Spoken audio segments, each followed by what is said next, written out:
good evening, everyone, and welcome to another episode of JMU Sound Off. I am Jonathan McNamara, coming to you, as always, from Richmond, Virginia. A huge week in JMU athletics landscape. A new coaching search underway currently in the halls of Godwin or APC or somewhere on campus. We'll get into that as we go throughout the episode. The JMU Dukes also found out who they will be playing in their first ever bowl game heading to the state of Texas to take on Airforce. We'll get into that. And then we're going to look back at the 2004 National Championship team with some of the big players from that era, DD Boxley, as well as Cortez Thompson. Then we'll have a very special guest as we get throughout the episode. So stay tuned for that. You're not going to want to miss our mystery guest tonight. And with that, we're about to get to the other guys on our team. But as always, we want to give a shout out to our sponsors, Skyline Financial Partners, as well as the Montpelier Collective. For information about Skyline Financial, skylinefinancialpartners.com. The Montpelier Collective helps sports student athletes at James Madison University by making your gift today at montpeliercollective.com. And with that, we'll bring in Steve Brown, Michael Evangelista, and Taylor Atkins. Guys, lots to discuss tonight. A lot of people asking us some questions as we've gone throughout the day. If we have any insight into the coaching search, I'm just going to say right now, we're all waiting on kind of the same news as everybody else, probably refreshing our Twitter feeds a little more than you typically would on a daily basis, looking to see if Greg Medea or any of the beat reporters in Harrisonburg are going to break some news, but no inside information here. So we'll wait. If there is any news as we go throughout the broadcast, we'll bring it to you. We did do a special episode earlier this week where we kind of went through some of the names that have been surfacing around the coaching search throughout the nation, because there's a national search going on from JMU's perspective. And some of the candidates mentioned for the JMU job also being mentioned in the openings for some of the other jobs out there. So stay tuned. But guys, I did want to ask right off the top before we get into the news about the bowl, and I'll start with Steve, just kind of where you think we stand as JMU looks to find a new coach. A lot of time kind of now starting to come into play with the opening of the portal tomorrow. We did get some news from Greg Medea, sourced out some candidates today. But just your thoughts on where we currently stand in this search and when you think we might get a resolution. I have no idea. That's what I figured you'd say, and I knew this would be a quick discussion. So I wish I could tell you I knew, but I have faith. I'm going to have faith, even though I'm getting aggravated. I'm only getting aggravated internally because I just don't know. So I'm sure the folks that are doing this know the timeline, know kind of what needs to happen based on how they rolled out some other things today with Robo, which we'll talk about in a minute. But I would have hoped we'd have heard something today. But there's a reason for it, I'm sure, and there's a timing reason for it. I hope. So I'm going to leave it at that. Awesome. Taylor, I did want to bring you in because you didn't get to join our special episode that we did on the news of Curt Cignetti leaving for Indiana and the news about the coaching search. So anything you'd like to add to the discussion just about obviously the news of Cignetti leaving, but also kind of where we stand as this university makes probably one of the more important hires in our history as we're now past the transition, looking into the future of this program, where we go now, not only in the Group of Five landscape, but in the landscape of the Sun Belt and our competition to try to be one of the teams that's eligible for next year's Group of Five position in the college football playoff when it expands to 12 teams. The only two things I would probably add that I would have said Friday is I've been talking to a couple people, and really when you're talking about not only this year, but the next couple of years, this is probably one of the top 10 jobs that's going to come open. Now, I'm not saying that JMU is one of the top 10 programs, top to bottom overall in the country. What I'm trying to say is between this year and the next couple of years, the jobs that are going to come open, there's going to be very few that have the foundation that JMU has. We've talked about this before, the 21 seasons without a losing season. We're one of only 3 in that category. We've had unprecedented success at every step of our history, really, over that 2-decade period.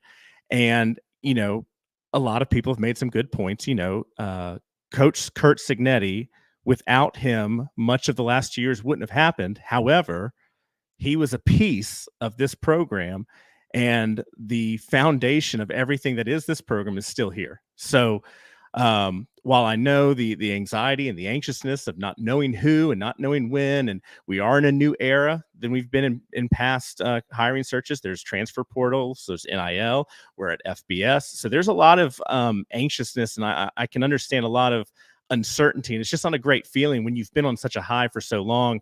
You guys mentioned on Friday, I think it was Steve, that, you know, here we are talking about this 2 weeks ago. We're on national television. Pat McAfee, Michael's up there. So all that to be said, I was involved with one of the coaching searches at UTSA. It might be anecdotal, but I feel like during that search then, and even the second coaching search we had at UTSA, there's a lot more bad information, misinformation, just flat out false information than there is real information. My experience with the first coaching search that we had, to this day, actually, I don't know if anyone knows who the final 3 candidates were. And I do know that as candidates came out that were being considered by UTSA, when they came out, it was true. But by the time they were coming out, a lot of times it was people who were no longer being considered. So all I'm trying to say is I know there's a lot of well-intentioned people out there. I know everyone loves the Dukes and everyone's, heard a rumor here and has a good source there. Hang tight, because just really kind of think back to the stuff I was saying earlier of how good of a job this is, how strong the foundation is. And, we're probably 48, 72 hours, maybe 24 hours away from knowing something. As Steve mentioned, we don't know, but I'm just saying there's a reason that everyone feels this way, but we'll be good. We'll be good. Michael, your thoughts? Yeah, same place. Like, we don't know what's going on, but on a personal level, but also from a common sense level, the portal opens tomorrow. There has to be considerable urgency, both leverage on JMU and the potential coaches' agents, right? They're probably trying to get as much as they can, knowing that's the deadline. The school is also pushing to get as much as they can on their side, given that's the deadline. And I will say this, I tweeted, I think on Friday or Saturday, I don't even know. It's been crazy the last 72 hours, by the way. The fact that there might be potential snags with buyouts and all of that good stuff probably indicates that we're investing a significant amount of money on this hire. And I trust Jeff Bourne, the university, that we're making the right investment, the correct investment, and we're willing to make the financial commitment to do this. So like I said, I don't know. I have no information, just like everybody else. But it's a good sign from the university, considering where we are. But there's a lot of anxiety right now. You're seeing social media just totally change the game in terms of information being spread around. What I do want to say is, if you're a recruit, someone in the portal, a player, there's a lot of misinformation on Twitter, on Facebook, and wherever you get information from. We're all emotional. I'm emotional. I just don't want us to be basing any decisions on what we see from some random account, right? Or some random personnel that just does not, probably have any connections and probably in the dark, just like any of us. So a lot of uncertainty right now, but confidence that we'll make the right decision. And my last point on that, I think it's really great you bring it up, Michael, is to not trust necessarily what you see on Twitter. We've seen a number of examples of some accounts that maybe 48 hours ago were a Virginia Tech fan blog or a page dedicated to another team that suddenly changed their profile picture to a JMU related thing or a journalistic outlet. And they're claiming, certain former Virginia Tech coaches are in the mix. They're kind of putting anything out there with the goal and intention, clearly, not only to fire up JMU fans, but to also maybe start some chaos online. And so when in doubt, critically read some of the rumors that are out there. We've seen AI generated articles that said Everett Withers is a candidate for this job. I fairly certain he's not. Guess anything's possible in this era of sports, but probably not a top tier candidate for this position. So again, take a deep breath. Everything will be okay. We'll have a name soon. But stay tuned to our accounts and also the official accounts.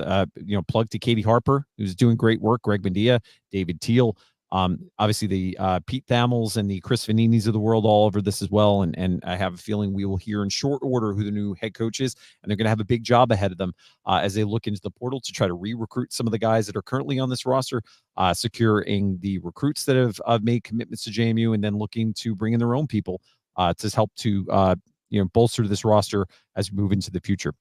Some news made tonight, though, that JMU did name an interim head coach going into the bowl game against Airforce. That has been a conversation starter. I know that has been in a lot of our text threads and also online of that awkward dynamic of Kurt Cignetti coaching both at Indiana and trying to coach the bowl.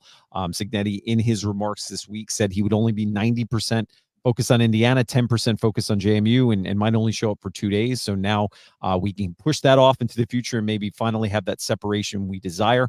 But your thoughts on Robo, Steve? I know you've had a chance to know him very well. He's somebody that's very respected amongst the players. Really a key figure in helping our offensive line to be so successful over the past couple of years.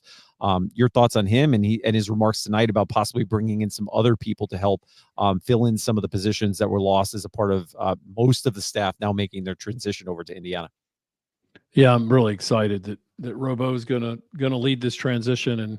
And one of the guys, I mean, all those guys are good. So I don't want anybody that's listening to this think that I'm saying anything out of school, but Robo is one of my favorites. One is he's an offensive line guy. And that's the group I watch. I watch him more extensively when I'm on the sidelines to see what he's writing down. I can't see it. But I'm watching him, watching how he interacts with those guys. That locker room loves him. If you watch the tweets that were coming out, the players were extremely excited that he's going to be the guy taking them into the bowl game.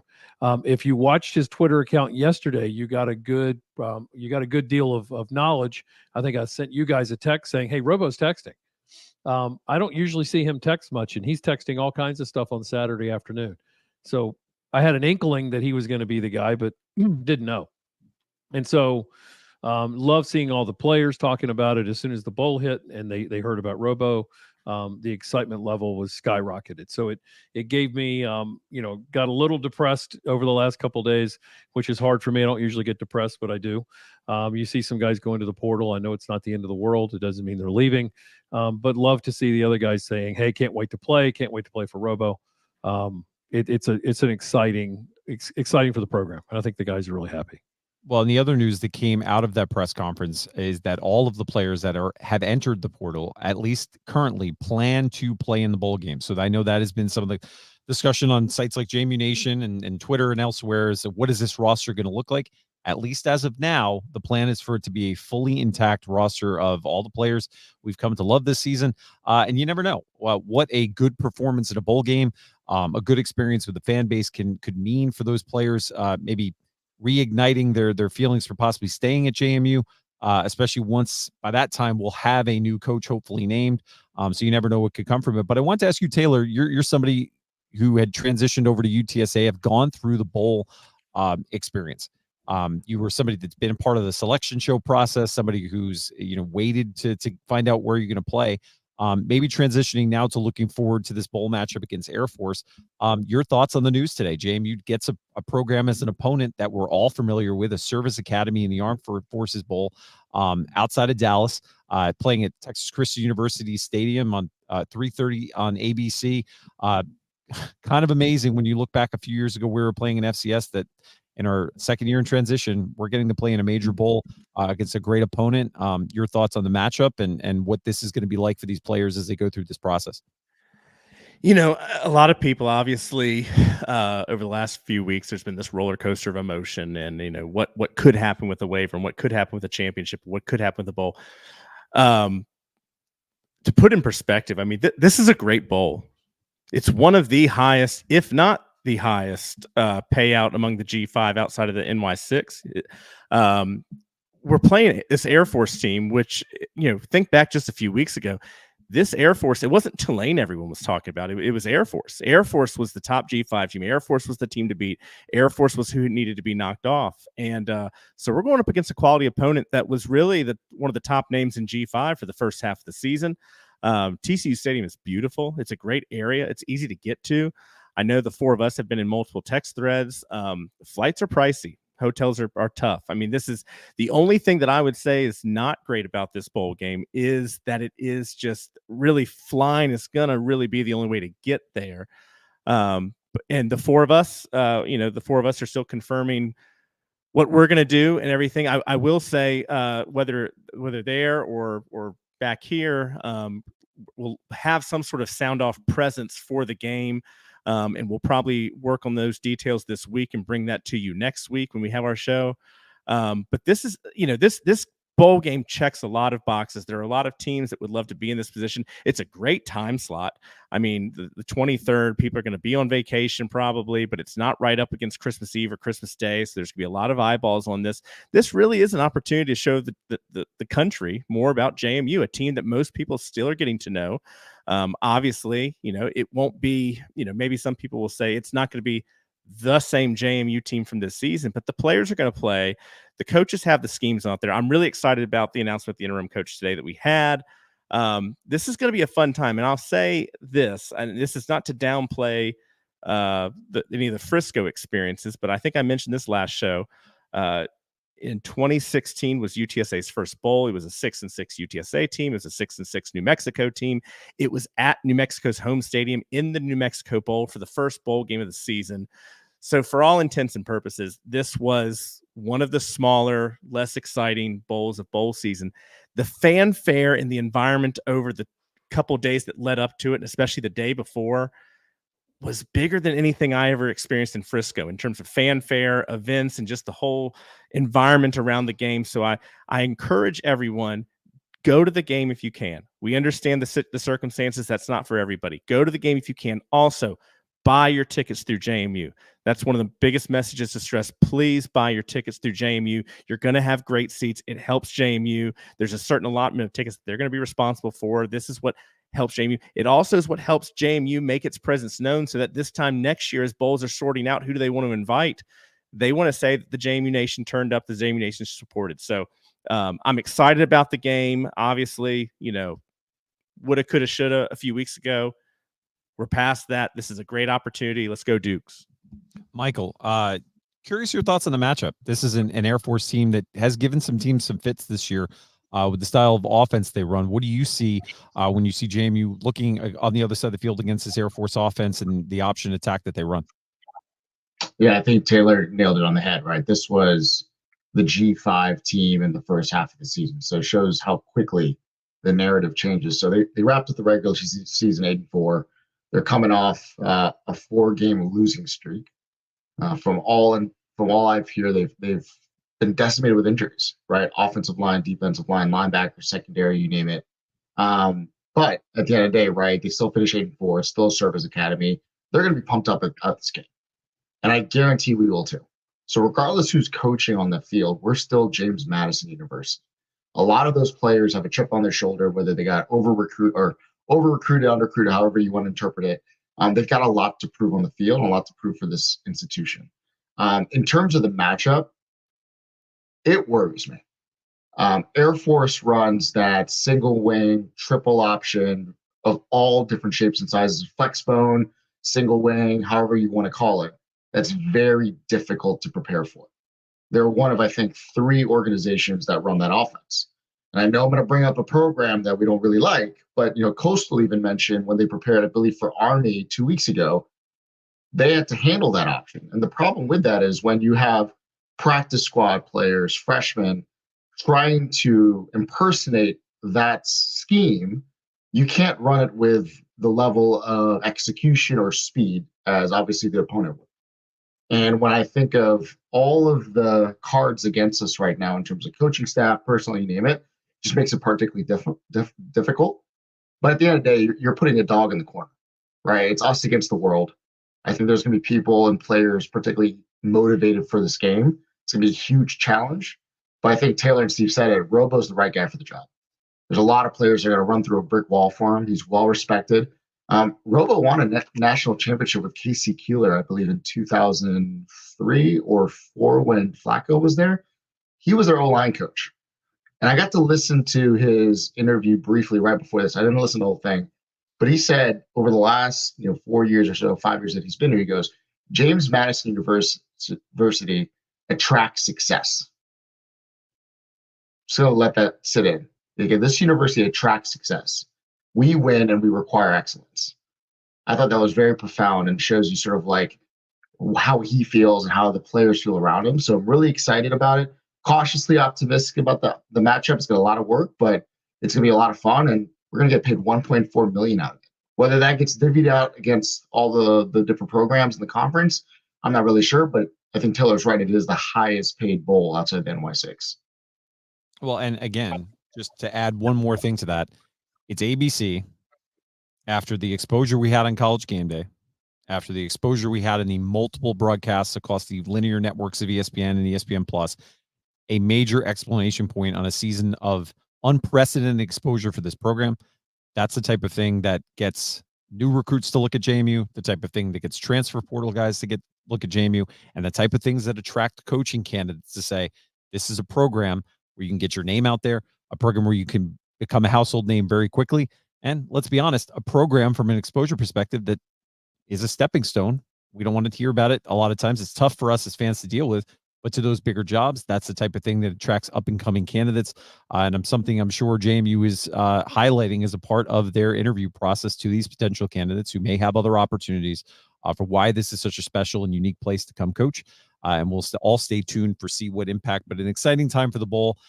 As Taylor mentioned, JMUsports.com has information about tickets. There's conversations happening on many platforms about potential charter flights happening. So just stay tuned.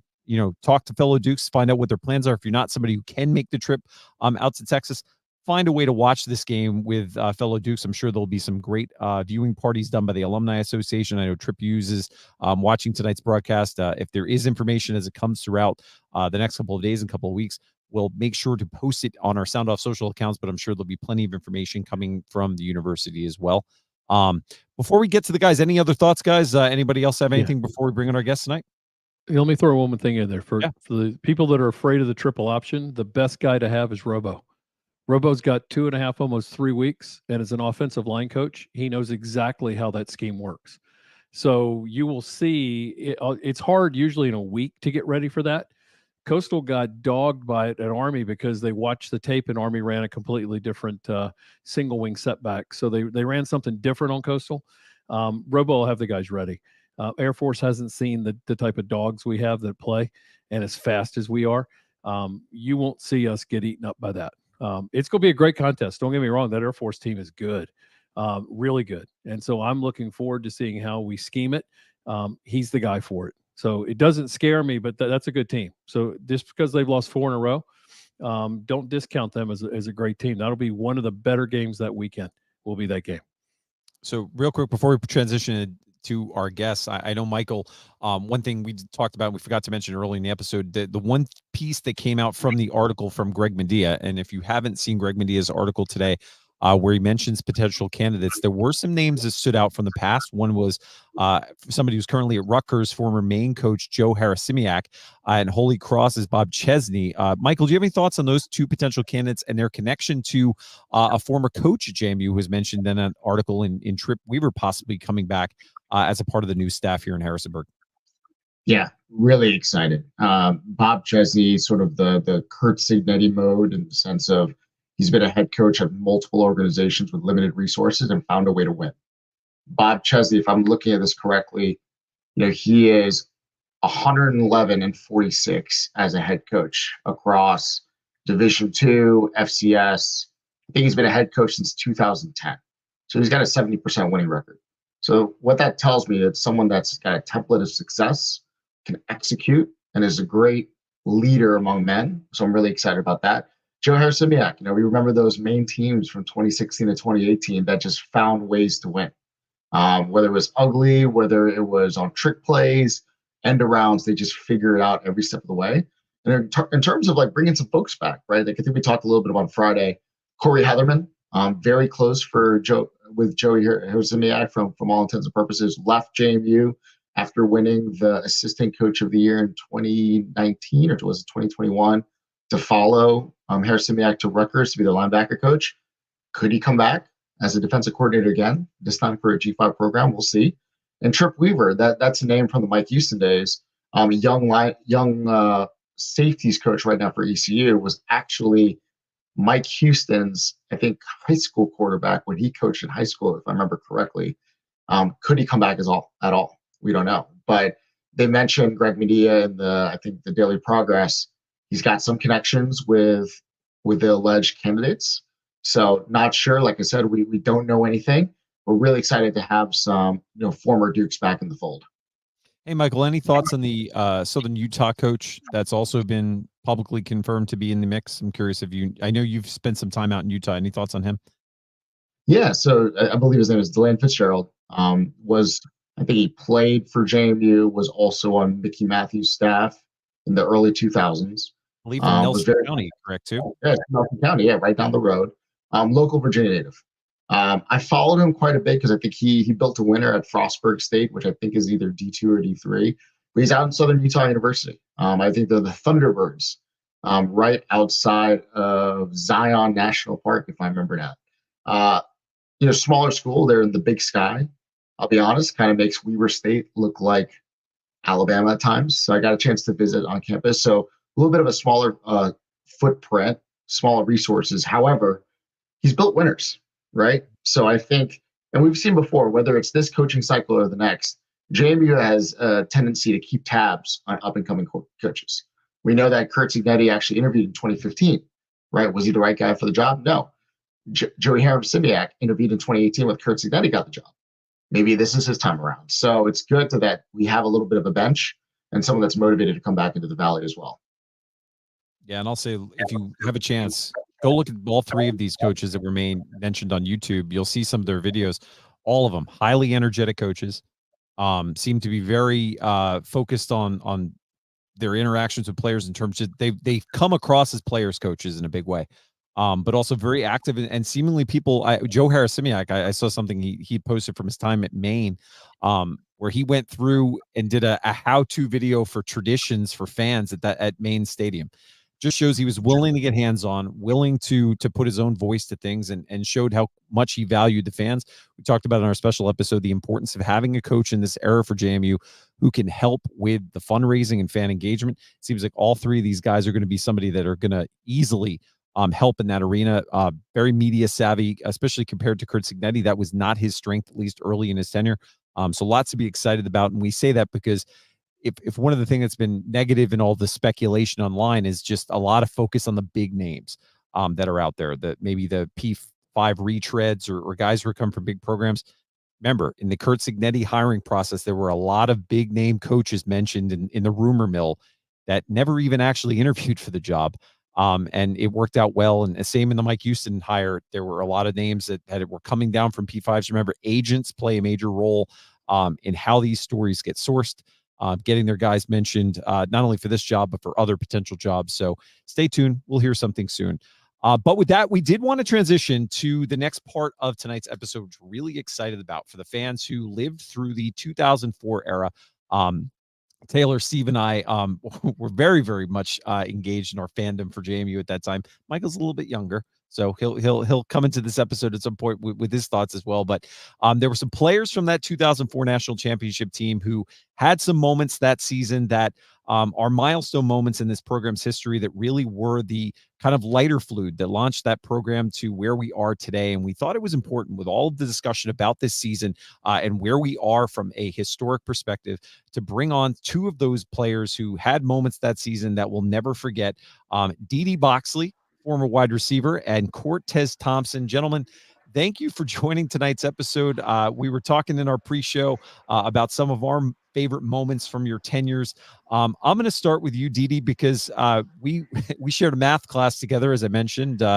You did much better in that math class than I did, so shout out to you. I don't know if you're still using any of the skills you learned in Nature of Mathematics in Burris Hall, but DD, part also why we want to have you on is as we mentioned, it was that your team and that program's success from 04, building on the foundation that was created from generations of Dukes players who came before you, that was really a catalyst for the growth that we have seen in JMU football in the nearly 20 years since that 04 run.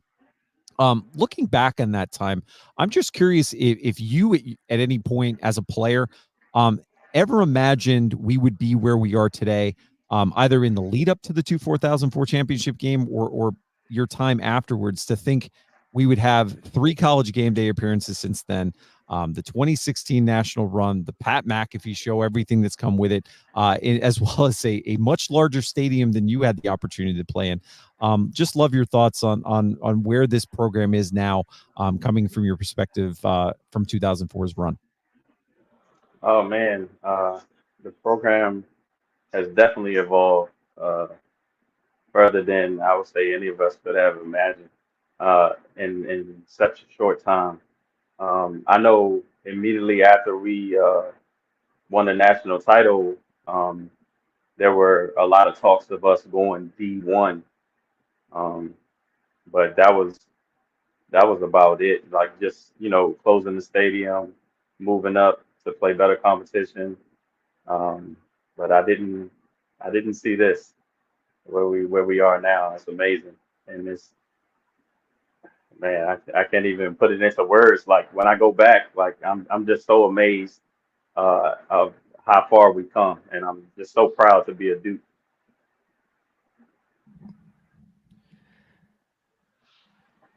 John, I'm sorry. Well, DD, we're reading some of the notes here that as this is a live podcast, folks. There's all bloopers all the time. DD, you were two of the plays that you had during the football season. We've talked before we got on the show here today. There was the main game where you caught the game-winning touchdown in the back of the end zone, I think with under a minute left, if I'm correct, and this is in the 2004 season. And then there's the iconic fingertip catch at William and Mary in the semifinals. I believe there's in someone's office that works at JMU, and I'm trying to think of who it was. There was a progression of that shot and that ball. I mean, your arms couldn't have been stretched out any further than they were, but it's such an iconic photo from that season. Just talk about when you think back to some of those iconic images or those iconic plays. I guess my question would be, did you realize how special they were in the moment, or has it continued to become more and more meaningful as the years have gone on? Definitely continue to become more and more meaningful. I can remember the William and Mary catch. Um, first of all, I didn't even think I was going to get to that ball, and that play wasn't designed for me. I was actually on the backside of the play. I just remember in the huddle, as we were breaking the huddle, Justin kind of grabs me and was like, "Run your route. I'm coming to you. Letting me know, like, don't be playing around back there, like, run it." And he threw it to me, and I thought it was overthrown, and I don't know. I think I had an angel with me or something to help me get to that ball. And after making the catch and coming to the sideline, ESPN was there, and they're all in my face, like, "Oh, you know what you just did?" And I'm like, "I made a catch." It's just another play for me. I didn't realize, in the moment how big it would become or how big it was then. Well, and speaking of big plays, Cortez, I want to bring you into this conversation. The original idea that we had specifically to bring you and DD on are because of just how iconic some of the plays that you guys had in that football season. And obviously, arguably one of the most famous plays in JMU football history is the punt return that you had against Delaware, who was the reigning national champion at the time. And we had a fan. We've had a couple of guests recently comment on our podcast that they define JMU in two eras: before no flags and after no flags. And that iconic moment where you caught the punt return, you're running down the sideline, and you'll have to remind me. I believe it was Roddy McCarter who was in front of you, knocking over guy after guy after guy, or might have been Clinton. I can't remember, but talk about that play, talk about that game, and then talk about the moments after that game. JMU, who had never been in the national conversation really in terms of that point, had just knocked off the reigning national champion. What is going through your mind as a player in the moment and after the game? Just to correct you on the first thing, it was actually Clint Kent. He was there on the sideline, just kind of guiding me down the sideline, knocking people out the way for me. So I definitely want to give a big shout out to Clint because he definitely paved the way. The punt return thing was it's just an opportunity for one person to catch the ball and hopefully try to run it back. But with our team and the way that we had our team set up for that year, everybody just kind of chipped in, did their part. It wasn't about anybody's personal accolades or anything like that. a lot of our punt returns will always go to our sideline. So that was a punt return that we went to our sideline that we actually perfected. Just going through that play from the time I caught the ball is just one of those things that you just never really think is going to happen. It's like a dream come true. You just catch the ball and you just run. Don't really think I got touched at all. Kind of just one of those things you just run. So from that play, it was a very close game. As you mentioned, Delaware was the reigning champions, national champions from the year before. So definitely them coming to our home field is something we always took pride in. We never wanted to lose at home. Having a home field advantage in front of your crowd, everybody's supporting you, everybody's cheering, everybody's yelling. You never want to let those fans down. So just from that play, it was just a big play. To this day, I'll see somebody random and they'll talk about the punt return, or they'll try to show me on YouTube, and it's just kind of tremendous, and just kind of a rewarding situation to be in, as far as people just being able to relive those moments. It's been almost 20 years ago since that moment. JMU never won a national championship, so that was really like one of the biggest plays that we've had that year. But it wasn't. I wouldn't define it as the biggest play, just because we've had so many plays that year that actually took over. That actually took over certain games throughout the game that just kind of changed our season. We could go back and forth game by game, player by player on offense, defense, special teams that make big plays, and everybody really just kind of came together, and just with that collective effort, I think that's the reason why we won the championship that year. Well, I forgot how crappy that field was until we just showed that. I played softball on that field when you guys weren't playing football, and you're just playing on asphalt, basically, with some green stuff on it. We were in the stands. So my daughter was 12. She's 32 now. And my son was 8. And that's the loudest before we had the national champ, before we had App State come to town in 2008. That place was rocking. It was rocking like it was with the App State game a couple of weeks ago, but that's the first time I got the feel that something special just happened. Not that, I mean, the whole season was good, but when that happened, you just know moments like that. And to Taylor's credit, that's when it kind of clicked. And I don't know if it clicked with both of you. Did it hit the same way for you guys on the field that it hit for us in the stands? I mean, for me, it was just kind of the whole season. Definitely, that was a big play. Like I said, I mean, we could go game for game and highlight different plays of, running backs, Maurice Fenner, Alvin Banks, Justin Riscotti throws to different receivers. We had a plethora of receivers that he could get the ball to make plays. Defensively, our defensive front showed up every single week. Our linebackers, Trey Townsend, Quinn Walton. We could go down the line. Our defensive backs, Clint Kent, myself, Tony Lazat. We could go down the line just to highlight every single player on our team. Our coaching staff. Mickey kind of made us men as we were still kind of developed from boys, which kind of really put everybody in a position to be successful. Like I said earlier, we all just kind of put our personal differences to the side. We came together as a team. I got there. We went 2-9 my freshman year. 5-7, 6-6, and then 13-2 to win a national championship. So it just, to be a part of that transformation is kind of just monumental. Being a part of all that, from the lows to the highs, doing something that the program has never done before as far as winning the national championship, just speaks volume on everybody that was a part of it. Definitely was a big play. I can't take all the credit. I will take some credit, but definitely that play right there just fuels everybody to just want to continue to get better each and every day and just continue to win. So I've got an interesting perspective. So I got to JMU in 2008. The Cortez Thompson stories, the DD Boxley stories were like stories of legends when I got there. And so I was on the back end, right, where we saw sort of the rise of JMU. They built the stadium in 2011, finally graduated in 2012. So I saw also two sides of Mickey Matthews, right? Like, he was the king of the hill, brought the national championship, eventually, left in 2013. I'd love to kind of hear, like, what are some of your favorite stories, maybe like funny tales from Mickey or Mickey-isms? Like, we've heard him talk about how when he got to JMU, you could throw a grenade in the stands and no one would have gotten hurt, to now having 26,000 people there. Tell us a little bit about some of your favorite Mickey stories.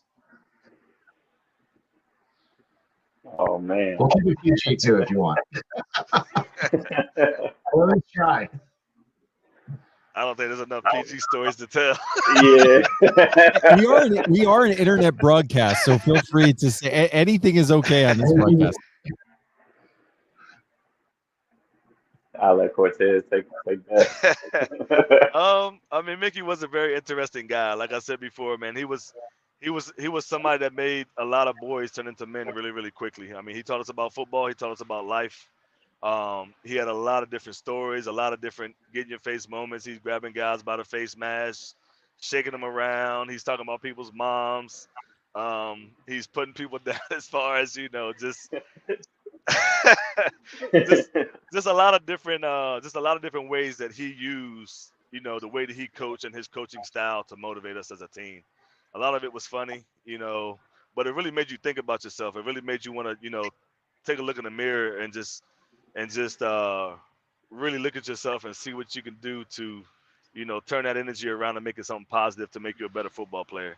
At the end result, it made you a better man at the end of the day. Like I said, we have a lot of different Mickey stories and stuff that he said, stuff that he did. One of my favorite things was we was at practice one day and somebody did, I can't remember who it was, but somebody did like a bonehead play, just something really, really stupid, and Mickey took off running, and he ended up pulling his hamstring in the process of trying to chase the guy. And he just like flopped down like Free Willy, like out of the water. Like just it was God. one of the funniest things that I've ever saw before. But just those types of things happen every single day. It's like we could have a whole podcast for a week straight, 2 months straight about the different things and bring on different guys of what he said to them, personally, professionally, on the field, off the field. Just a lot of different things that he did was just, it was really, really motivating at the end of the day if you actually took a good look at it and like really understood exactly his coaching style and the way he was with his players. So one of my favorite things, and I guess what I'm passionate about, is a lot of recruiting, right? I've been covering, JMU recruiting over the last decade and just seeing a lot of amazing players come and go into the program, from folks, transferring in from different programs to being developed from high school, et cetera. I know recruiting is a lot different now than it was before, but I'd love to kind of hear both of your stories on how you heard about JMU, maybe how Mickey pursued you, maybe other programs that wanted to get you on board as well. Like, what was it like through your recruitment process? Oh man. For me, I took a visit to UVA Tech. A lot of the D1 schools surrounding the area that I was from. It was King George, Virginia. Um, JMU, I knew about because Cortez had went there. Cortez was one of the best players in our area his senior year. Um, and I knew he had went there. He's a good friend of mine, and that's the main reason why I took a visit there. Like I said, I had at these other universities, I didn't get offered a full scholarship. There was partials, halves, and even a walk-on in one. So when I came to JMU and Mickey immediately offered me a full scholarship, uh, I knew right then and there, looking at my grandmother and she's like smiling from ear to ear, like I knew where I was going. That's For awesome. me, I was actually I was actually supposed to go to Bridgewater, which is right down the road, on no scholarship, paying $25,000 a year to go to school there, and they wanted me to play football there. 2 weeks before graduation, my senior year, um, one of the coaches from JMU had came and pulled me off of a school bus as we were headed to Kings Dominion for the day, and he pulled me off the bus, pulled me to the side, took about 10 or 15 minutes, gave me his spiel about how they wanted me to come down to the university, take a look around campus, see if I like it. And so I did that with my parents. We both went, all three of us went down there. They showed me around, at the end of the tour, talking to my parents, stuff like that. They liked the campus. It was beautiful. JMU is a beautiful setting. There's nothing bad about JMU. The grass around the campus is clean. It's freshly cut. There's no trash. So it's like it's a really, really pretty university. I wasn't on full scholarship. They offered me a 2/3 scholarship to come and play ball there. So, paying $25,000 a year to go to Bridgewater, paying $3,000 a year to go to JMU. That's kind of a no-brainer to play on a higher level of football. So I made the transition there. Didn't really know anybody there. Come to have it, I didn't redshirt my freshman year. Had an opportunity to play as a freshman, going into the third game of the season. And then from there, after the first season, they bumped me up to a full scholarship. So it's one of those things that's kind of bittersweet. Definitely didn't plan it that way. Definitely had a tremendous opportunity to be around a lot of great guys. Had a tremendous experience at JMU for 5 years. Got a degree. So it's one of those things that's just kind of bittersweet. One of those things you don't really think you'll be a part of, but at the end of the day, having that opportunity was something that I'll never take it for granted. Taylor, you're on mute.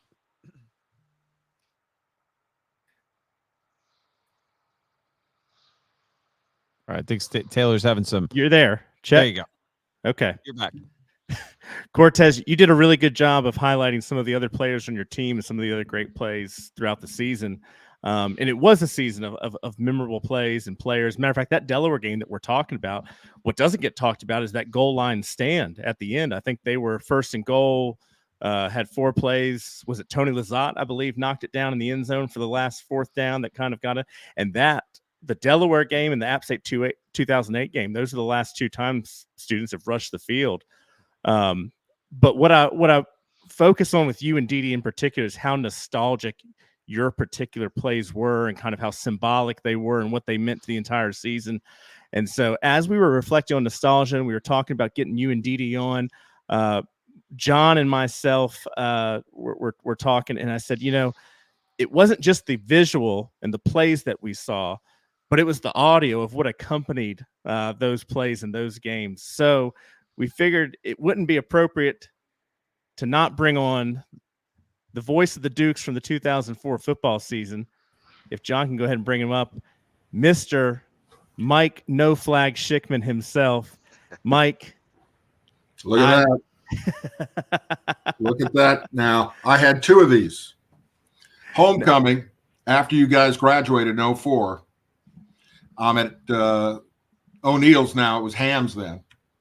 And I'm sitting at a bar next to a gentleman by the name of Lizotte, who, if it wasn't for Matt Lizotte, I don't know if there would have been even close to a championship. Matthew could have submarined that team. He was on all of the literature. He was on all the press guides and promotions and everything else. And Matt Lizotte not only was able to step back and see it as a coach, because he's a high school coach now. His offensive coordinator is some kid named Tony. I don't know where he found him. And Tony Lizotte. But I had the other hat on. And he said, what a cool, and he was wearing his championship ring. He says he never takes off his 04 championship ring.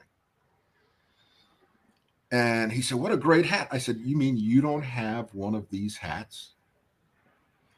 Because again, Tony was more pissed off than he was. Because Matt knew how good Riscotti could be. And for the rest of that season, the first guy to commiserate with Riscotti after a bad play was Matt Lizotte. The first guy to congratulate him after a good play was Matthew Lizotte. It was only right when they built the Plucker Center that they put that big, 12-foot long poster of Matt Lizotte leading the Dukes out of the tunnel in Chattableepanooga, as Rondell Bradley used to call it. And to give some additional context to maybe some folks that aren't as familiar with the 04 season, Matt Lizotte was the 3-year starter, correct, at JMU? Started for 3 years at James Madison University. And in that 04 season, a transfer by the name of Justin Riscotti from the University of Louisville came in, won the starting job. And as Mike was talking about, Matt could have done everything that Mike just said, but was the most supportive and really just another coach on the sideline. And I thought it was so perfect. If you guys remember the classic AP photo that ran in a bunch of the newspapers across the country was the picture of the crowd lifting up Matt Lizotte and crowd surfing him across the field after we won in Montana and Chattanooga. So, Mike, I wanted to ask you, as we were talking about the punt return at Delaware just now, one, do you still remember word for word that play call? And two, did you know what it would become 20 years later? Now, the point is, and this is for Cortez, if Cortez Thompson doesn't run that back, Dukes do not go to the playoffs. That was the truth.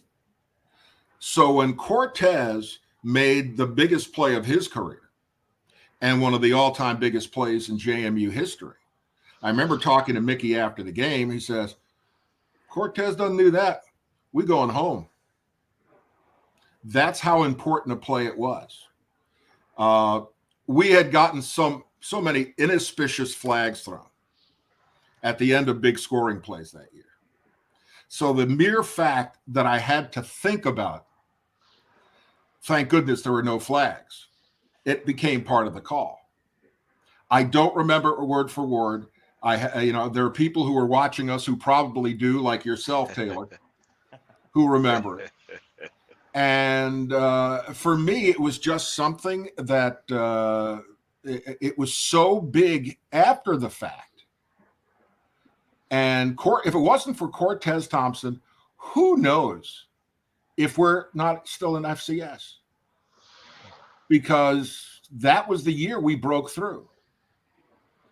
That's number one. Number two, DD Boxley made these two huge plays. But there were so many guys, and here is the hero of the 2004 season, and DD and Cortez, I wonder if you'll agree with me, Raymond Hines. Oh, yeah. Because both star running backs, Maurice Fenner had issues that year, and Alvin Banks got hurt. And Ray had problems holding on to the football before that happened. And we're all looking at each other going, oh, no, we've got Raymond Hines.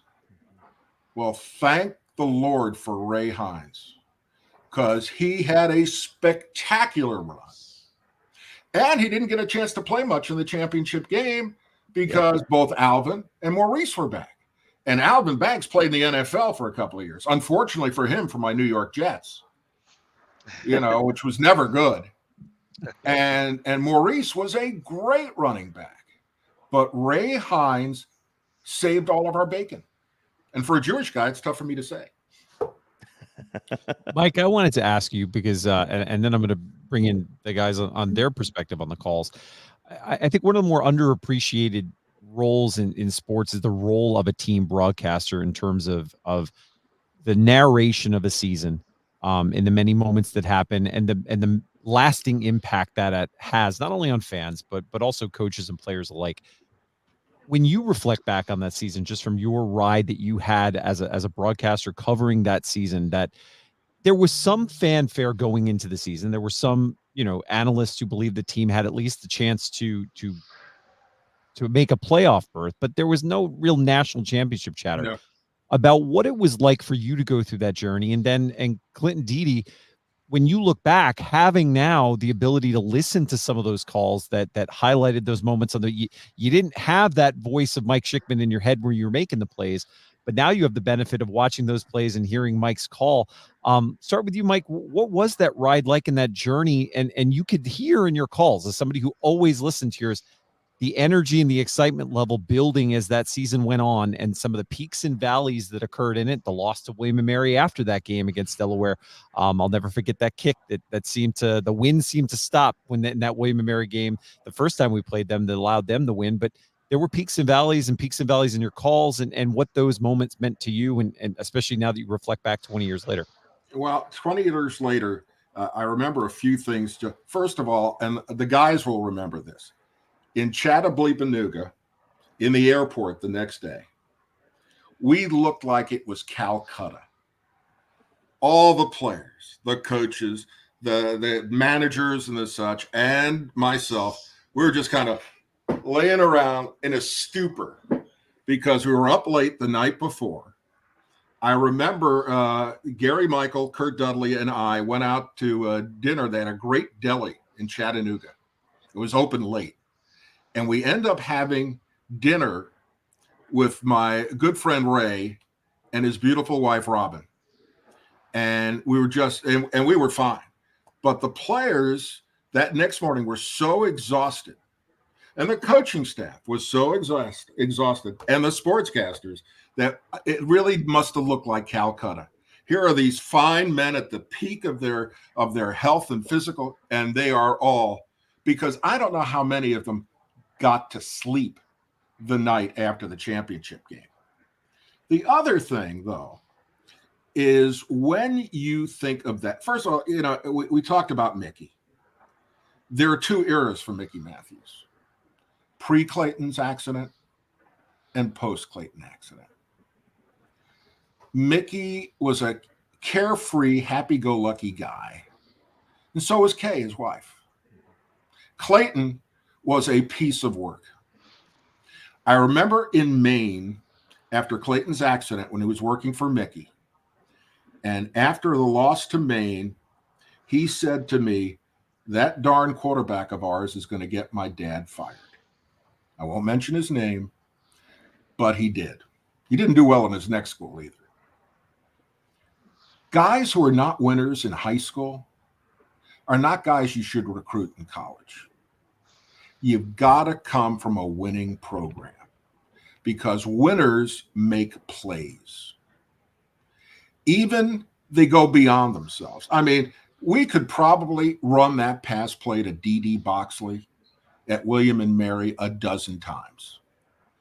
And if he makes the catch 2 to 3 times, it's wonderful. That's how difficult a catch it was.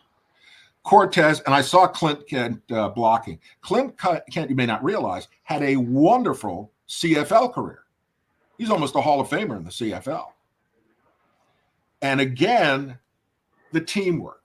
Because if Clint doesn't block for Cortez, Cortez gets stopped at the 30. But Cortez followed him, and Clint kept pushing him ahead. You know, like, you better score this because I'm giving it all. Am I right, Cortez? I could have jumped on his back. He could have carried me in. So, you know, during a game, you don't think of these great calls. You don't think of bad calls. Believe me, I made as many bad calls as I did probably great calls in my 29 years as voice of the Dukes. I broadcast more losing JMU football games than any living person should have had to do. I begged on the air after that Northeastern game, during the game, to keep Mickey Matthews, even though they only finished 6-6. And Mickey had to, because the first time I met Coach, and it wasn't the press conference, it was afterwards. First time I met Coach, I was in his office, that dank office underneath the stands at the old stadium. I mean, the wall, I mean, it was a dump. It really was. But Mickey had the artist's rendition of the new stadium. And he said, "Mike, people here don't believe this. We are going to compete for a national championship. We are going to build a half a stadium that's as good as any stadium in the country. We're going to fill it with 25 to 27,000 fans, whatever it holds. And we're going to go 1A. Now, this is his first year after a debacle of a season. I mean, Mickey rescued the program. But holy moly, he was, what's the name of that Russian prognosticator who not Nosferatu, that's the vampire. But he was amazing.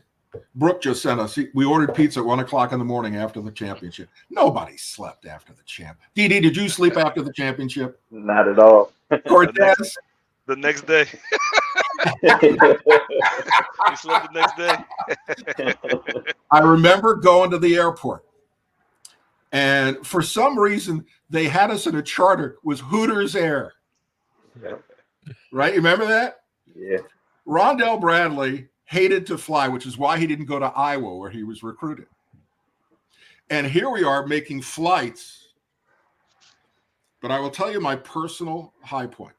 We're playing Furman. Toughest game we had in the postseason, correct? Yep. No doubt. I was on Mickey, there. by the way, Mickey agrees. Mickey agrees. We saw him at Coastal. That was the hardest game of the season, and the game he believed that we would not win. He said he had his doubts. He said, Okay, I am being interviewed live in the rotunda in front of the football stadium by Furman Radio, because I had worked in South Carolina. I'd worked in Spartanburg, and I had friends at Furman, and they're interviewing me. And the guy said, these two teams are pretty even. What's the difference? And DD and Cortez will probably agree with me on this. I said, the difference is we have the best long snapper in college football. He never makes a bad snap. And he's really, if he was bigger, he would have had a long career like Ed Perry in the NFL. And so what was the difference in that game, guys? That block punt at the beginning. Yeah, Furman. Because of the snap. Oh, you got your hat, Steve. Way to go. That's in a lot better condition than mine, because I used to wear mine to every football game. But, I looked like I was Kreskin. But no. Each player on that team at one point of the season, like the boys have said, made a play or plays. The sum of the parts was not as good as the whole. And it was such a whole team. And they were great to be around. My goodness. Actually, most JMU teams I've been around were great to be around. So what was it like?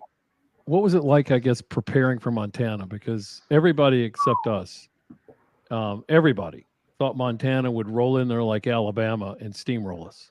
Well, we were talking before we got on the air. I still remember Matt Lizotte taking a cheap hit from one of their defensive linemen. And he came out of the game because they had a different set in. And Matt walked over to their sideline and pointed at this guy and said, "You have just lost the national championship." And next play, Matt went, "Whoop, whoop, whoop," touchdown, JMU. That's what those guys were like. You didn't issue challenges to Alvin Banks. You didn't issue challenges to any of the wide. I mean, we were talking about Nick Tolley. Nick Tolley was an acrobat. He was a son of acrobats. And he made the most acrobatic catches. I don't know. I mean, listen, I think we have the best wide receiver we've had in a long time at the kid who I think is going to move on. What's his name? Brown. Yeah. Surratt. Not Brown. I'm not sure. Not Reggie. Surratt. Elijah Surratt. Oh, yeah. That guy has been both of those guys are amazing. Yeah, it's been amazing. I mean, I love DD and I love Nick, but we're not talking about the same level of player. Nah, not at all. Funny thing is, when you look back at the history of JMU, who did Chalice McMillan bring here? I remember, and a good friend of mine is the guy who was the first ball carrier in JMU history. He's the shoe man, Chip Parkins. Chip Parkins wasn't going to come, and then Chalice took him to D Hall. What does he see at D Hall, gentlemen? Need I point out what he saw at D Hall? He saw, I think we all know. It wasn't food. No, no. But he said, "I'm coming." And I'm sure DD and when you met the female pulchritude on campus, I am sure you were all impressed. There was some as Michael said on the Pat McAfee show, it's 70-30 girls to guys. It's a powerful recruiting tool. It's actually 65-35, and 65% of those 65% are drop dead gorgeous. 100%. I mean, that's it. DD, and the guys haven't really changed. DD and Cortez, though, I do want to bring you back in for one thing, though. I do want to go back to my original question to you because I think it's interesting. When you look back on the time, how do you listen to Mike's calls of your plays? I'm always curious how, as a broadcaster, how players have that relationship, at least even if they don't intimately get to hear it in the moment, but getting to reflect back and watch the replays of those major moments and having a voice like Mike's to narrate those major milestone moments in your career. Go to you first, DD. How do you reflect on those times?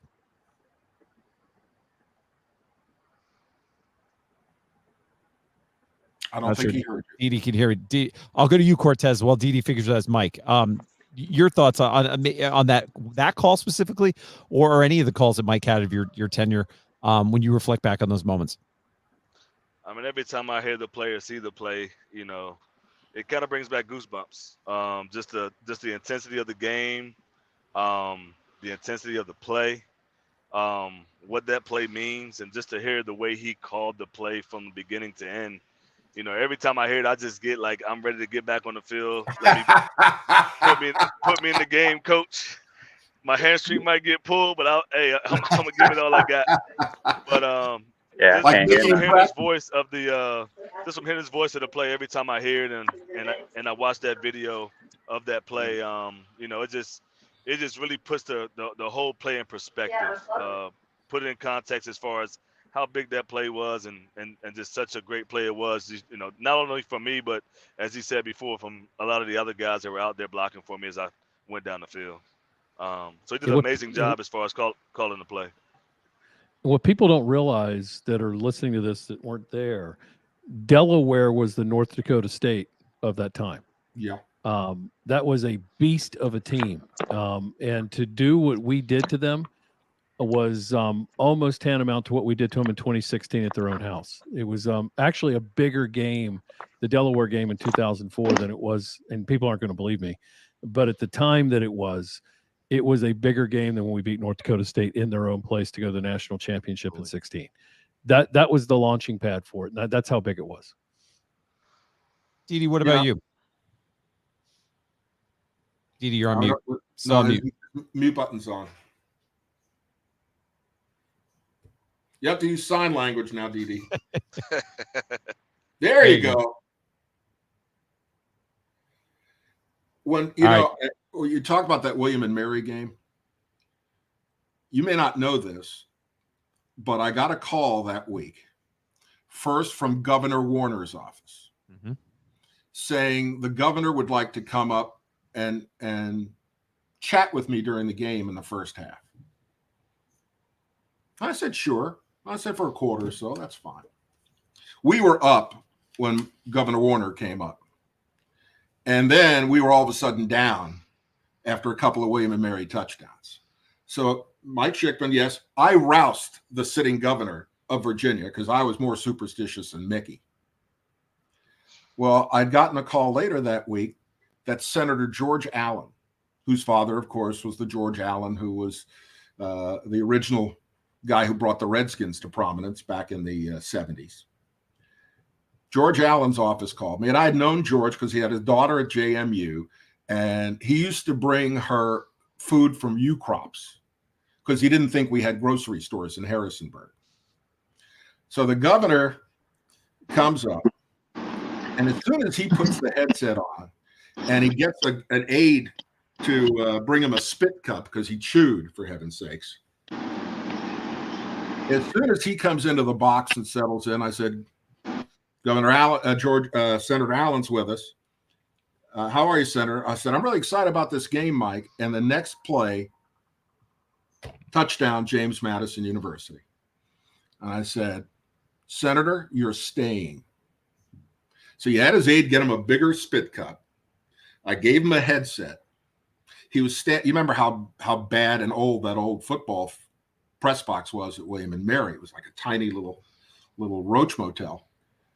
And he stood outside of the window with his spit cup, tried to do play-by-play. Well, I don't share play-by-play. No, you don't. I let him do color. And he got a text from his brother, who was then on the Redskins staff. He eventually became general manager, I guess. And it said late in the fourth quarter, it said, I thought the Indians were a lot better than this. Go Dukes. And that was from Senator Allen's brother with the Redskins. And it just made Dudley and I laugh, because here's a guy who is senator, U.S. senator, former governor. I always tease him, though, his wife would have made a better governor than him. I think we'd probably say for all of us, our better halves would probably do better at what we do than they do. Into that. Because they only did one stupid thing in their lives.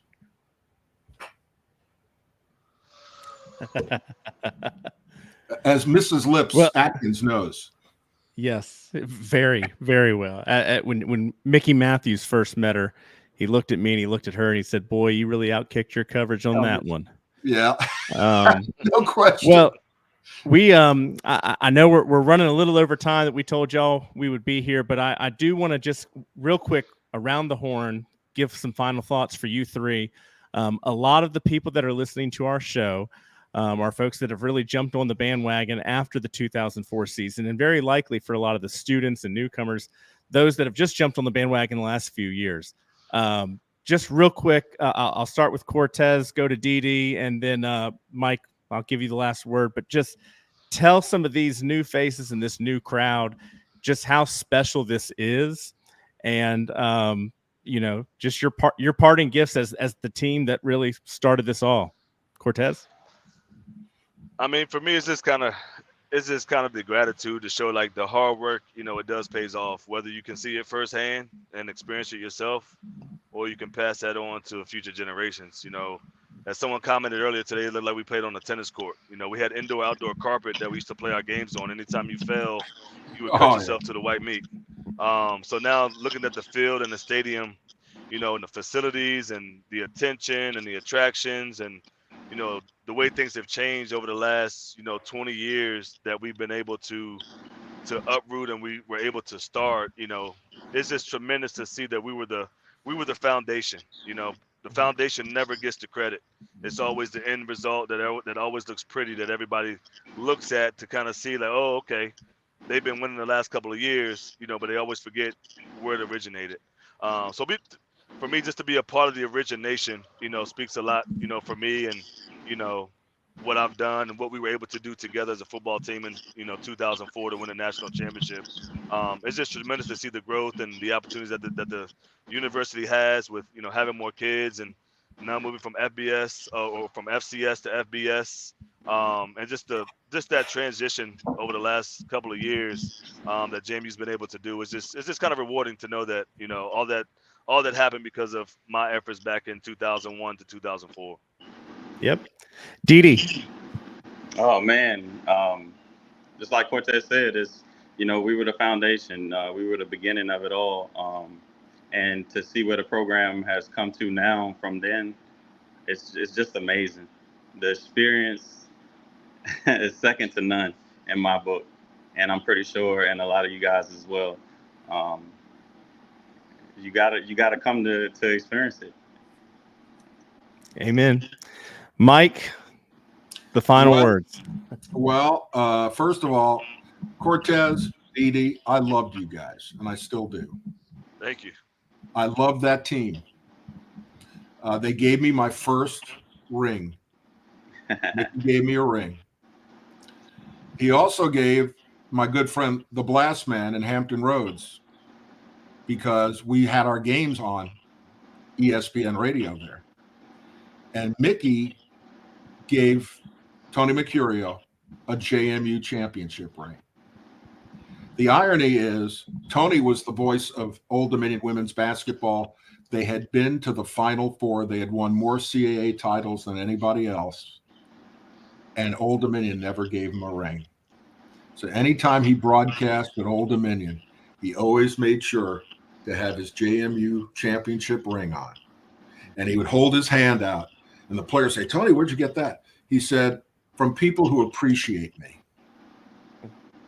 And I've always felt appreciated at JMU until the end. And that's what happened. Listen, there'll never be another Ron Carrier.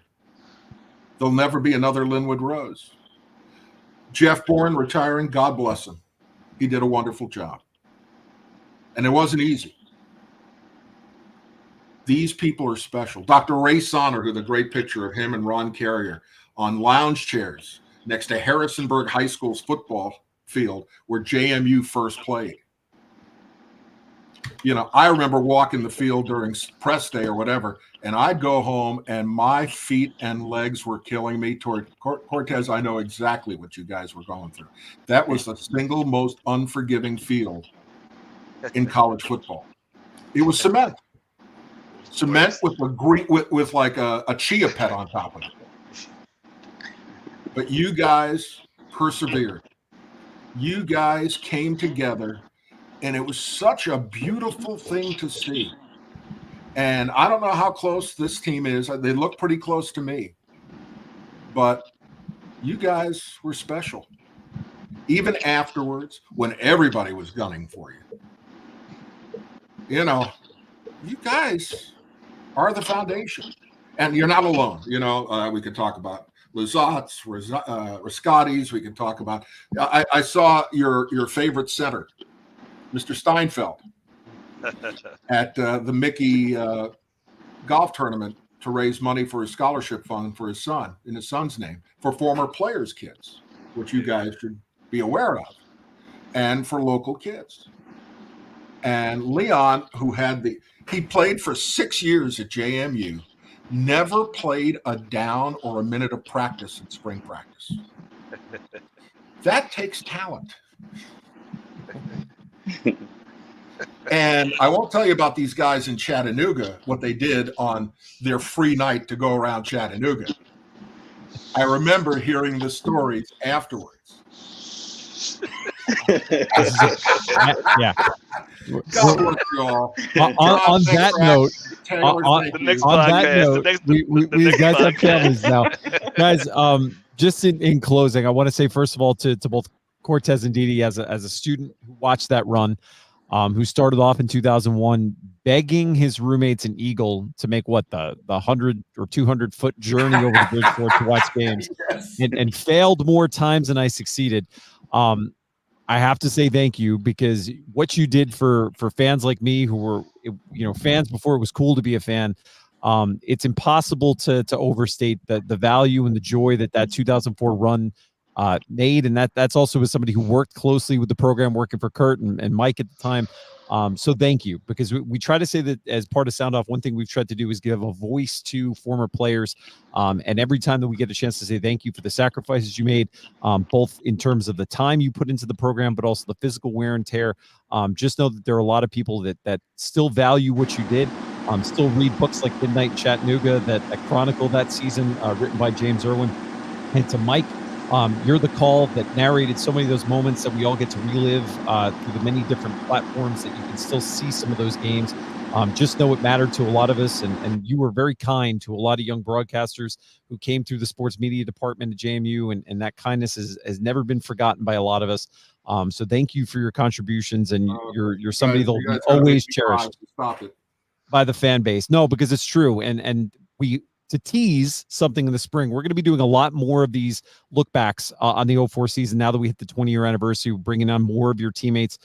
So this is not the last time we'll hear from all of you, but just know as we go into this offseason, we cannot wait to tell more of your stories, because they are the foundations for this program and the foundation of what's to come. So gentlemen, Cortez, be safe on your drive. DD, we'll also talk to you soon. And Mike, keep the stories coming.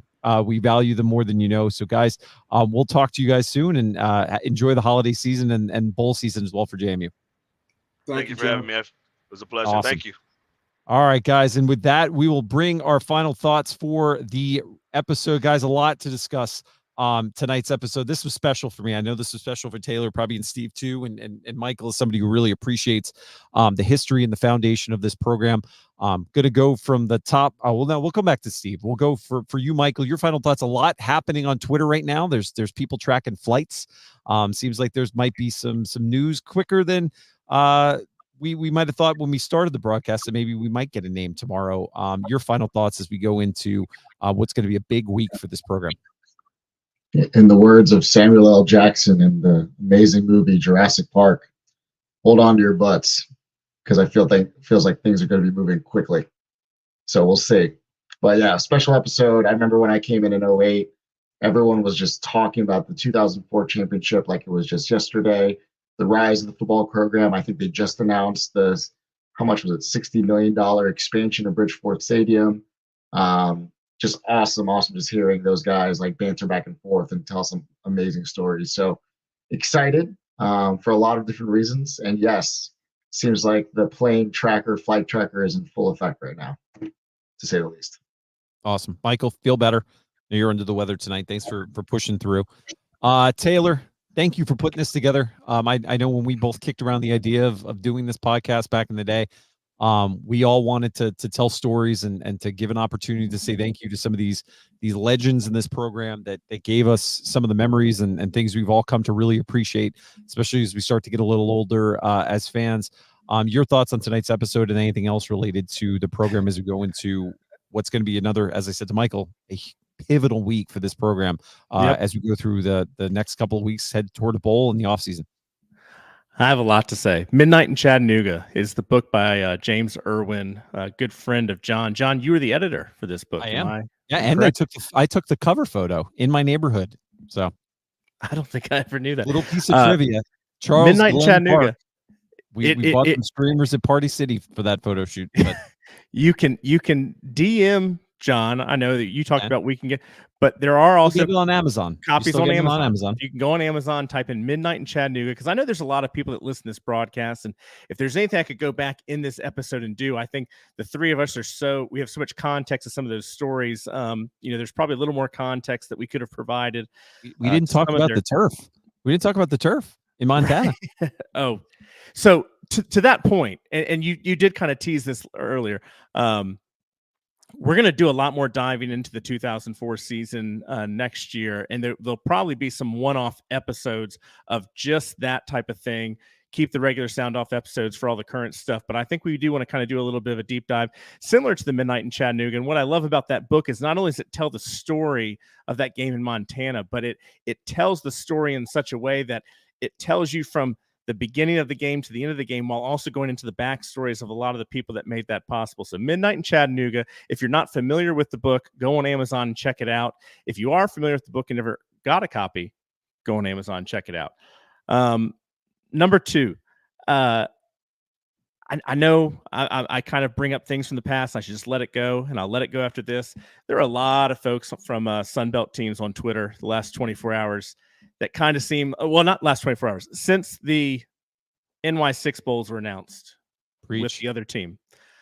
And a lot of people saying, man, that could have been Troy. That could have been JMU. I can't believe that so-and-so team is playing Oregon. I can't, listen, I'm going to say this because, first of all, Keith Gill, great commissioner. I'd argue one of the best commissioners in the country. This was not his doing. That man he executes the decisions of the conference.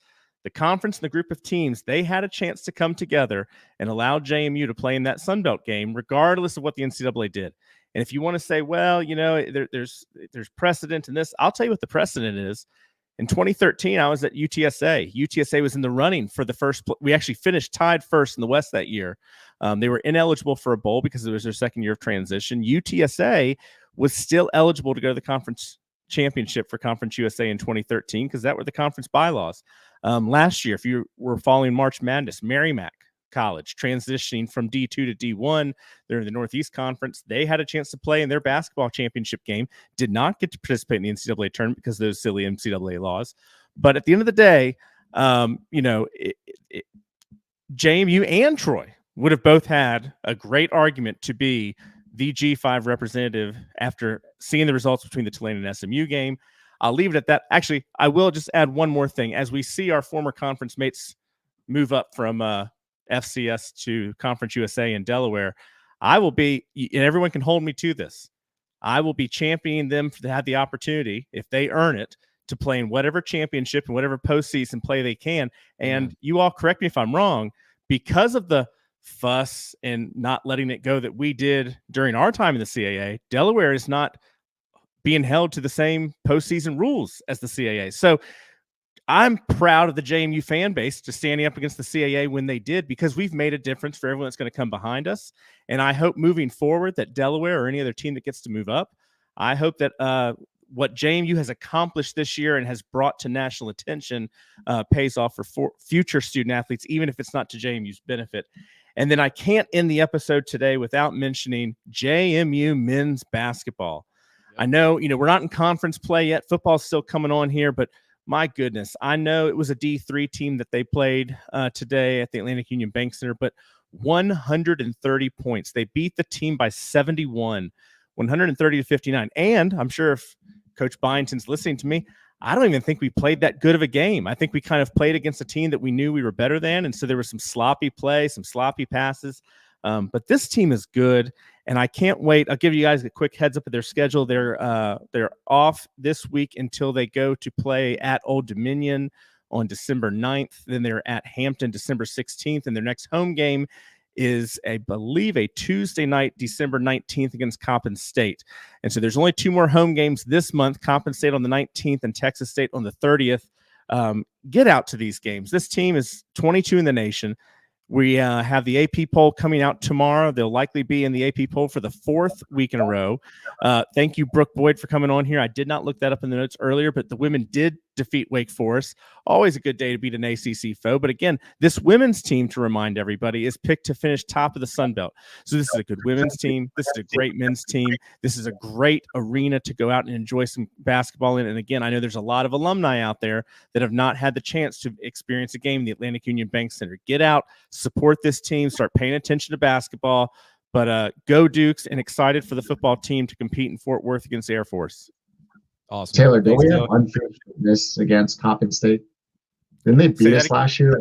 So Coppin State, if you all remember, not only was it an overtime loss to, statistically, and this is not a shot at Coppin State, statistically, Coppin State finished as one of the worst teams in the country last year, but Coppin State was that weird afternoon day game where they let elementary school kids come. This is at Coppin State, and this is the game that was delayed 20-30 minutes because they weren't able to find referees. And while I still to this day have not gotten the full story of what happened, if you ask anyone associated with the men's basketball team that was there when that was happening, you get a lot of laughs and smirks and go, yeah, I'll tell you that story one day. So there is some crazy story to the backstory of all of that, but I don't know if we even had legitimate referees or whatever. But anyway, yes, Coppin State got us while we were down last year, and looking forward to inviting them back to Harrisonburg this year. Awesome. Thank you, Taylor. Steve, your final thoughts.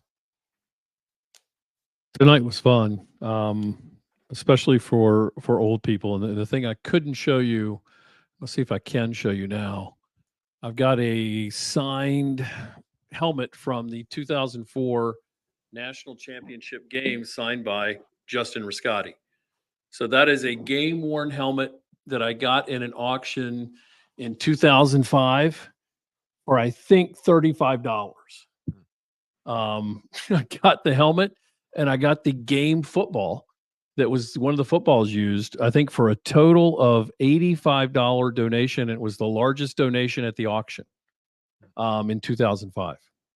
So this stuff's probably worth something. It means something to me. It's hanging on my wall right by my Virginia Tech picture with the line of scrimmage. So having all those guys on, Schikman called high school games back in the day when I was growing up in the Valley. I used to listen to him in the stadium. It's back, folks, when there were radios that you could listen to that folks probably don't do now. Now you can listen on your phone, but I think it's delayed a little bit. I don't know how it all works. I don't do it. But having DD and you know, having Cortez, having those guys on is just unbelievable. And it's more, we need to do more of that to really ground people on where the program is and where the program came from. And so it was fun tonight to do that. I think we needed that after the last couple days of just, you know, a lot of hand wringing, a lot of ups and downs, a lot of emotions. Tonight kind of turned this around for me. I'll be very honest. At about 7 o'clock, I looked at Alice and said, I don't really want to go on. I don't know what I'm going to talk about. I'm really kind of aggravated, and I'm afraid it's going to come off as I'm really pissed off. And honestly, this actually turned my mood around and made this really happy. So I've got my 2004 hat on that Schikman had his on. It looks like he's never washed his. I've got three of these. Let's be honest. I know he had. Not I've got 3 of these. I got 2 of them in pristine condition that are still sitting back there, you know, in my room where my hats are, that I've never put on. So, and I'll always keep one like this. I haven't worn this hat probably in 10 years. So it was a blast. I don't know what's going on Twitter. I haven't had a chance to look. So you guys are telling me there's flight tracker stuff. There might be a plane leaving from Shenandoah Airport tomorrow to Worcester. Is it Worcester, Massachusetts? Worcester. The home of a really good minor league hockey team and also Holy Cross University. So on the Patriot League. All right. I didn't know. I haven't been paying attention to any of that, but okay, cool. So that's, I mean, I'm loving life, feeling good. So you guys got me back to where I need to be. Awesome. Steve, I just want to say again to the guys that 04 team, my final thought is just, it's hard for fans who started in 2001 or around that era, who came in, who were very passionate about college football and in college sports. I was, being from the Northeast, was new to college football, fell in love with the program from my freshman year on.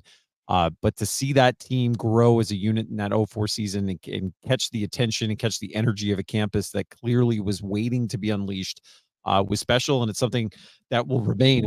When I look back on my life as a fan of JMU, I still think nothing that can top the 04 run, just because of how unexpected it was, how meaningful it was, and how personal it was. And that's something I always appreciated about that team, is how close they let the fans go. That was in an era of fandom where, you see the championship trophy presentations now where there's confetti and there's a stage. JMU wins that game. They walk the trophy onto the field. We all rushed the field, jumped off those big stands, and then they cut away as quickly as they possibly could. But the fans got to celebrate with those players because it was special to them. And there felt like a deep connection. I know, Taylor, you were there and it was special for you.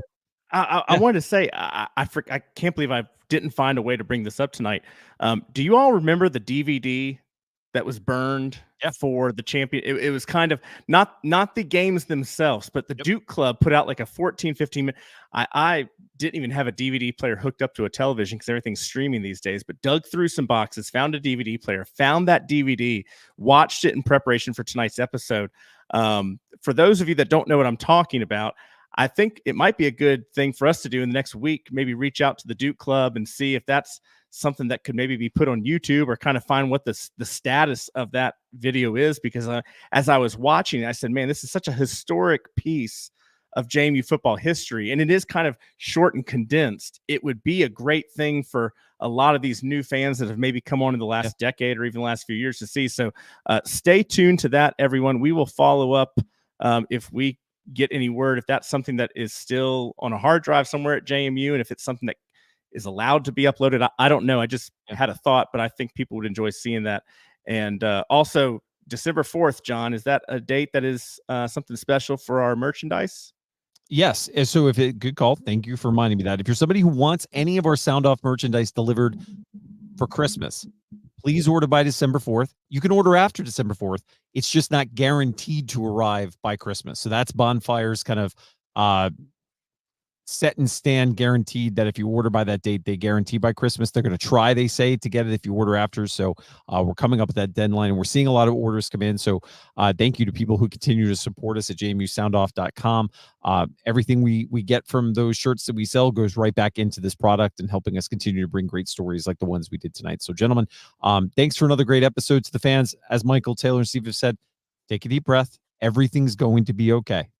As we get a hire, you're going to see good things start to happen again for this program, because that's what we do. It's the culture. We win at JMU. We're going to continue to win. So we all look forward to what comes next, and we will have coverage on JMU Sound Off as we go throughout the week. When there is an announcement, there'll be a special episode, so don't worry. We'll have all the conversation around the hire and bring you the news. But as always, go Dukes, enjoy the week, and we'll talk to you some point this week. And if not, we'll see you next Sunday at 8 p.m. for JMU Sound Off. With that, Taylor Atkins, Steve Brown, Michael Evangelista, good night.